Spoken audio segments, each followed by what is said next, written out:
Hello and welcome, and we're going to be talking about the lore of the Dystopian Saga. The Dystopian Saga is from a game system by War Cradle Studios, and it's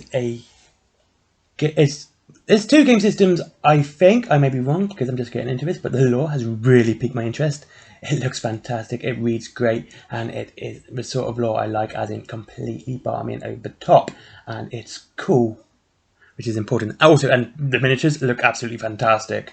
I've got to say, I was looking through them and I was like, oh, I couldn't honestly decide which I wanted, and they're reasonably priced for what they are, especially when you compare them to Forge World resin models. They are far cheaper. Yes, they are resin models. There is some plastic, especially within the Wild West Exodus. They're mostly resin, and a box costs about the same as a 40k plastic one, so that tells you the pricing.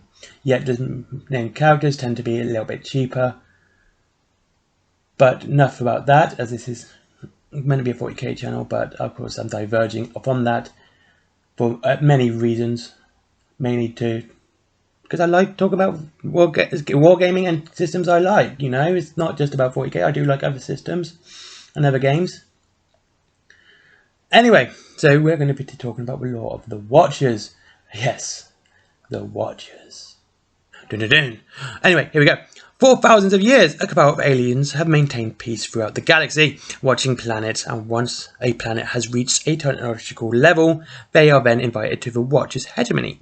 The species is re-engineered into a new clade, yet when Earth reached that acceptable level, something was not right. The level of science and technology was decades, if not centuries, further on than the planet should have been. Because if a new species is selfish, warlike, aggressive, or unreasoning, basically every iniquity of the human race, then the Guardians of the Galaxy will act without hesitation. They will revert the planet to a primordial age to allow a worthy species to take dominance. The Watchers are divided into clades. Each clade has its own personal use within the Watchers, be it the protective services of Vermilion or the espionage of Cerulean. Each species has its place, and each clade has a coloured as a name, including grey, if you can guess what they look like.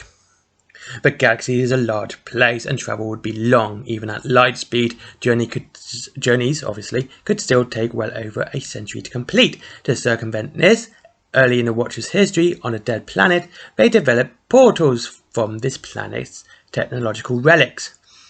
Obviously, the planet was a lifeless rock, so then the Watchers would seed key points across the galaxy with these portals. With the use of their city-sized starships, which are called arc vaults, the Watchers would traverse these portals, each arc vault carrying all the resources needed for its required task. All clades are held in suspended animation, so in an arc vault they would have all, representatives of all the clades: azure, cerulean, magenta, grey, etc., etc. And these would be then held in suspended animation throughout the entire journey. Even though the portal shortened the journey considerably, journeys still could take a week to complete. Once upon entering the orbit of the planet or of interest, or general destination, because they obviously have other things to do, the clades would then use small arranged portals to reach that planet's surface. Each arc vault is responsible for observing hundreds of worlds, so once the desired tasks are finished, the team, or as they are known, is the myriad responsible, will transmit their findings, and the arc vault leaves up to the next sentient planet. Earth is an enigma to the Watchers, as humans first grabbed the attention of the Watchers around 4 millennia ago. A myriad from the Azure and Cerulean clades travelled to this Blackwater planet. They discovered was completely unexpected. It was upon Thera the Cerulean were impressed to discover just how cultured and innovative these people were, and they had knowledge regarding another more advanced civilization far off island amongst the ocean of Atlantis.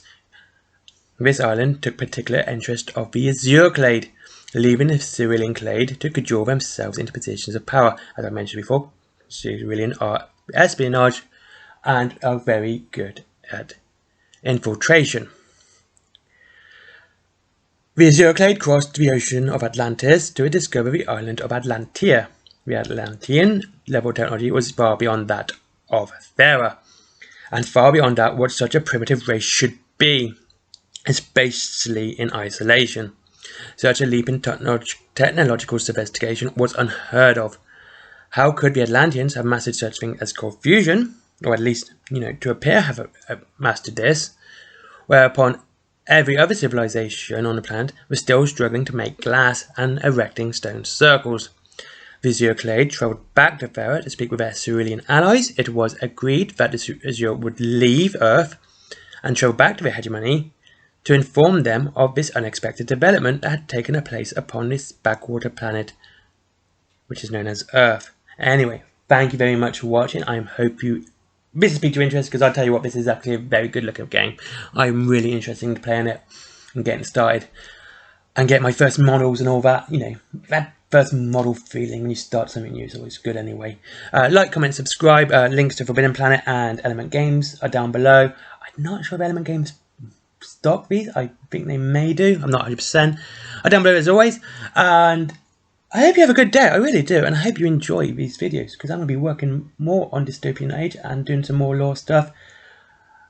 I am going to be obviously doing a video on how to save money on a Sisters of Battle army once they all come back in stock. So watch out for that video. I'll be continuing the watches, hopefully more this week. And you all have a great day and enjoy the hobby no matter which system you play. They're all fun, and as long as you enjoy it, that's all that's really important. Have a good one.